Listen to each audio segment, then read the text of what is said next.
جس طرح کہتے ہیں کہ ایک نوجوان تھا جس کو شہزادی سے محبت ہوئی، بادشاہ کی بیٹی سے محبت ہوئی، اس سے شادی کرنا چاہتا تھا۔ دربار میں ایک وزیر تھا جو اس کا جاننے والا تھا، وزیر کے پاس گیا اور وزیر سے کہا کہ تم کسی طرح میری شہزادی سے شادی کراؤ۔ کہتے ہیں وزیر نے کہا کہ بادشاہ کو ایک داماد چاہیے، اپنی بیٹی کے لیے شوہر چاہیے ہے، لیکن اس نے شوہر کے لیے جو سٹینڈرڈ رکھا ہے وہ یہ کہ بڑا عبادت کرنے والا، مخلص، پرہیزگار ہو، دنیا کی خواہش اس کے اندر نہ ہو۔ اگر تم کچھ عرصے کے لیے ایسا پریٹینڈ کرو، بہت عابد و زاہد بن جاؤ، کسی جھونپڑی میں جا کر جنگل میں اکیلے رہو اور وہاں عبادت کرو تو میں تمہارا یہ کام کر سکتا ہوں۔ اس کو یہ آئیڈیا اچھا لگا، وہ ایک جنگل میں گیا، چھوٹی سی اس نے اپنے لیے ایک ہٹ بنایا، اس میں بیٹھ کر عبادت کرنے لگا، اور جب اس نے وہاں عبادت کرنی شروع کی اس کو مزہ آنے لگا۔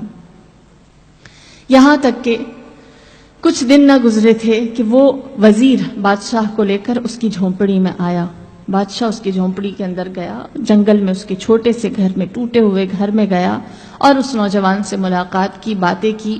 بادشاہ امپریس ہوا اور اس نے کہا اس نوجوان سے کہ مجھے تمہارا عبادت کرنا، تمہارا تقوی اچھا لگا، میں چاہتا ہوں تم کسی دن میرے پاس آ کر محل میں ملو، میں اپنی بیٹی کے لیے شوہر تلاش کر رہا ہوں اور مجھے لگتا ہے کہ تم میرے آنے والے مستقبل کے لیے ایک اچھے جمائی، ایک اچھے داماد ثابت ہو سکتے ہو۔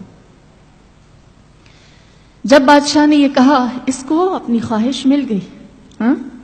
اس نے فوراً بادشاہ کو جواب دیا اور کہا مجھے تھوڑا سا وقت چاہیے، پھر میں آپ کو ریسپونڈ کرتا ہوں، آپ کی خدمت میں حاضر ہوتا ہوں۔ وزیر خوش ہوا، اس نے اپنا وعدہ پورا کر دیا۔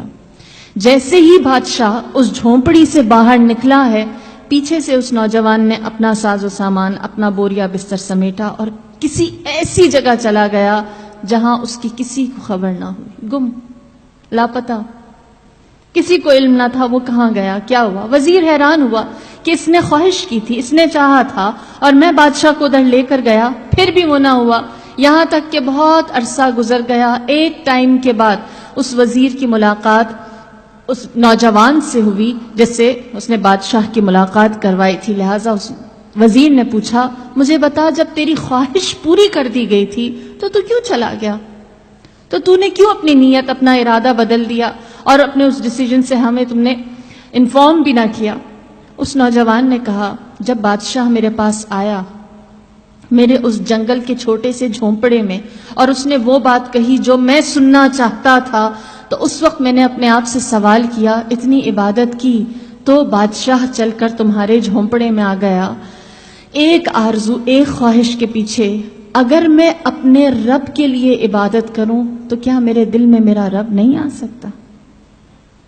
تو کیوں نہ میں اپنی آرزو کو ایک دنیاوی چیز سے بدل کر صحیح درست طرف لے آؤں اور اس چیز کی خواہش کروں جو میرے لیے واقعی فائدہ مند ہے۔